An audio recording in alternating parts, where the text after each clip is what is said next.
Hello everyone स्वागत करुच्चे आम YouTube channel Odisha study house.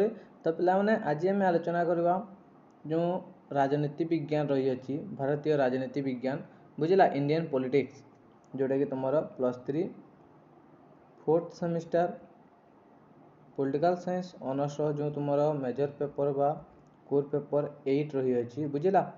तो ऑलरेडी आम यूनिट 1 रू आम 1 mark 2 mark 3 mark short question सारी ऑलरेडी आलोचना कर सारी तो क्लास गुड़िक भी हो सारी जो मैंने देखने प्लेलिस्ट को विजिट कर से पाइब। तो आज आम देखा यूनिट नंबर 2। तो यूनिट नंबर 2 रे कौन कौन रही आज देखा। तो जो मैंने चैनल को प्रथम थर चैनल को सब्सक्राइब करदेव और बेल आइकन को प्रेस कर ऑल नोटिफिकेशन ऑन करदेव जहाद्वारा परवर्ती वीडियो आप सर्वप्रथमे पाइपर। तो देख पे आरंभ करवा। तो देख आलोचना करवा। तो सिलेबस देखी दियो पिलाने यूनिट नंबर 1 ऑलरेडी ये क्लीयर कर सारी आम देख जोटा कि तुम रही यूनिट 1 रे भारतीय राजनीति रे प्रमुख विवाद भारतीय राज्यर विवर्तन स्वभाव और रही कौन भारत में सामयिक न्याय यहाँ ऑलरेडी क्लास सरी जाइए जो मैंने देखने प्लेलिस्ट को विजिट कर से तुम शॉर्ट क्वेश्चन लॉन्ग क्वेश्चन भी पाइज 1 मार्क 2 मार्क 3 मार्क। तो आज आम देखा यूनिट नंबर 2 बुझला कौन यूनिट नंबर 2 जोटा रही तुम देख यूनिट नंबर 2 रे कौन रही परिचय राजनीति महत्व बुझला यहाँ को आम आलोचना करवा आज क्लास रे। नेक्स्ट क्लास तुम जो जनजाति बा आदिवासी आदिवासी सांविधानिक व्यवस्था जोटे पंचम और षष्ठ अनुसूची रही विकास और विस्थापन जंगल अधिकार आईन और आह्वान गुड़िक रही नेक्स्ट क्लास आम आलोचना करवा बुझला। आउट रही तुम षष्ठ अध्याय जोटा कि रही लिंगगत विषय लिंग गणतांत्रिक अनुष्ठान गुड़िकर महिला मान अंशग्रहण और प्रतिनिधित्व ये जो यहाँ 3टी क्लास सरीज बुझला 3टी क्लास लगे। तापर आम यूनिट 2 रु आम सिलेक्शन क्वेश्चन मैंने आलोचना करवा जोटा कि 1 मार्क 2 मार्क और 3 बा 5 मार्क सिलेक्शन क्वेश्चन जहाँ भी रही है तुम से आम आलोचना करवा। तो देख यूनिट नंबर 2 आलोचना करवा देख।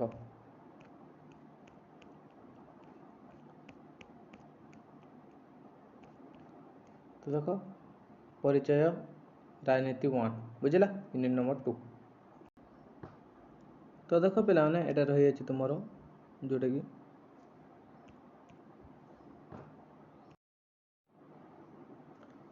राजनीति रे जाति एवं जातिर राजनीतिकरण राजनीति रे जाति एवं राजनीतिकरण दलित एवं पछुआ वर्ग यहाँ को आम आलोचना करवा आज विषयटी बुझला देख।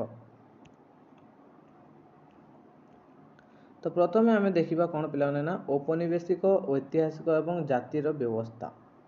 तो देखा कौन कौन रही बुझला देख ब्रिटिश औपनिवेशिक प्रशासन जनगणना एवं आईनगत ढांचा माध्यम जाति व्यवस्था को संस्थागत कर एक गुरुत्वपूर्ण भूमिका ग्रहण करते जोटा कि 1871 मसीह जनगणनार प्रवर्तन भारतीय समाज को कठोर जाति पदानुक्रमिक वर्गीकृत करथिला जहाँ को परवर्ती समय प्रशासनिक सुविधा एवं नियंत्रण पर व्यवहार कर लुईस मोंटेस्क्यू यहाँ से भी इम्पोर्टेंट नहीं पिला ये छाणी दियो बुझला देख आम मेन पॉइंट को जीवा जोटा रही तुम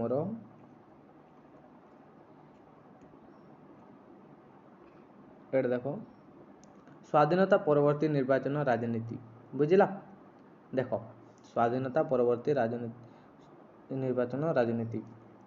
तो स्वाधीनता पर आम्बेडकर अध्यक्षतार प्रस्तुत भारतीय संविधान एक जातिहीन समाज गठन करने लक्ष्य रखी जोटा कि तथापि राजनीति दृश्यपट जाति गतिशीलता द्वारा प्रभावित हो रहा शिक्षा एवं नियुक्ति रे अनुसूचित जाति जोटा कि एससी तुम्हें कौच पे और अनुसूचित जनजाति एसटी एससी संरक्षण प्रचलन सामयिक न्याय दिगरे एवं गुरुत्वपूर्ण पदक्षेप थिला किंतु यह राजनीति क्षेत्र में जाति परिचय को मध्य दृढ़ कर पारिथिला।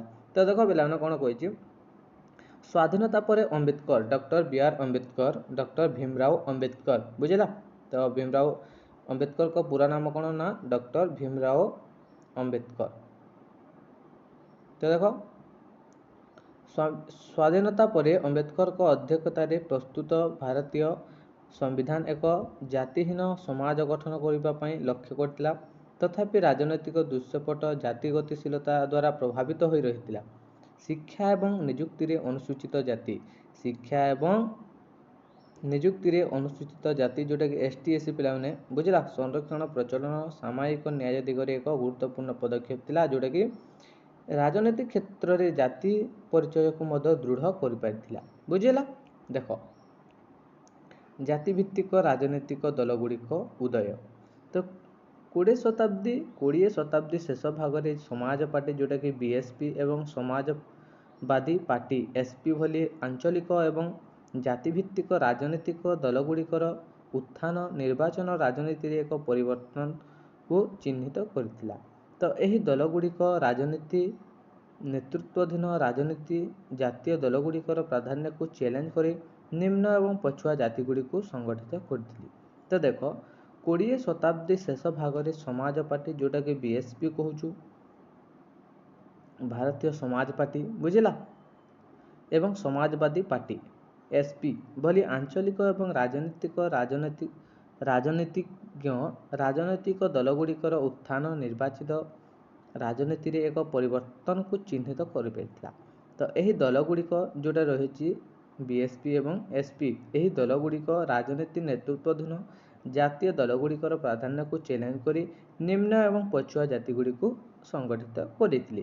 ବୁଝିଲା ଏଇଟା? ଦେଖ MN ଶ୍ରୀନିବାସ ସଂସ୍କୃତିକରଣର ଧାରଣା ପ୍ରଚଳନ କରିଥିଲେ, ଯାହା ବ୍ୟାଖ୍ୟା କରେ ଯେ ନିମ୍ନ ଜାତିମାନେ ମଧ୍ୟ ଜାତିର ଅଭ୍ୟାସଗୁଡ଼ିକୁ ଗ୍ରହଣ କରି କିପରି ସେମାନଙ୍କର ସାମାଜିକ ସ୍ଥିତିକୁ ଉନ୍ନତ କରିବାକୁ ଚେଷ୍ଟା କରନ୍ତି।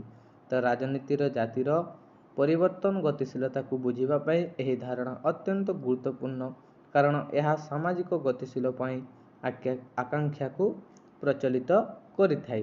ବୁଝିଲା ଏଇଟା? ଦେଖ ମଣ୍ଡଳ କମିଶନ ଏବଂ ଏହାର ପ୍ରଭାବ। ତ 1920 ମସିହା ମଣ୍ଡଳ କମିଶନ ରିପୋର୍ଟର କାର୍ଯ୍ୟାନ୍ୱୟନ ଯାହା ଅନ୍ୟ ପଛୁଆ ଯେଉଁଟାକି OBC ପିଲାମାନେ, ଯାହା ଅନ୍ୟ ପଛୁଆ OBC ପାଇଁ ସଂରକ୍ଷଣ ସୁପାରିଶ କରିଥିଲା। ଭାରତୀୟ ରାଜନୀତିରେ ଏକ ଅଳପ ସମୟ ଥିଲା ଏହା ବ୍ୟାପକ ବିରୋଧ ଏବଂ ଜାତି ଉପରେ ଆଧାରିତ ରାଜନୈତିକ ମେଣ୍ଟର ପୁନଃ ସଞ୍ଚରଣ କାରଣ ହୋଇଥିଲା। ମଣ୍ଡଳ କମିଶନ ବିଭିନ୍ନ ଜାତି ମଧ୍ୟରେ ସାମାଜିକ ଆର୍ଥିକ ଅସମାନତାକୁ ଆଲୋକପାତ କରିଥିଲେ ଏବଂ ଜାତିଭିତ୍ତିକ ସକାରାତ୍ମକ କାର୍ଯ୍ୟ ପ୍ରସଙ୍ଗକୁ ରାଜନୈତିକ ଆଲୋଚନାରେ ପ୍ରମୁଖ ସ୍ଥାନକୁ ଆଣିଥିଲେ। ତ ଦେଖ ପିଲାମାନେ ମଣ୍ଡଳ କମିଶନ ଗଠନ କରାଯାଇଥିଲା। ମଣ୍ଡଳ କମିଶନ ବିଭିନ୍ନ ଜାତି ମଧ୍ୟରେ ସାମାଜିକ ଆର୍ଥିକ ଅସମାନତାକୁ ଆଲୋକପାତ କରିଥିଲେ ଏବଂ ଜାତିଭିତ୍ତିକ ସକାରାତ୍ମକ କାର୍ଯ୍ୟର ପ୍ରସଙ୍ଗକୁ ରାଜନୈତିକ ଆଲୋଚନାର ପ୍ରମୁଖ ସ୍ଥାନକୁ ଆଣିଥିଲେ। ବୁଝିଲା ଏଇଟା? ନେକ୍ସଟ ହେଉଛି ସମସାମୟିକ ଭାରତରେ ଜାତି ଏବଂ ପରିଚୟ ରାଜନୀତି। ଏଇଟା ଦେଖ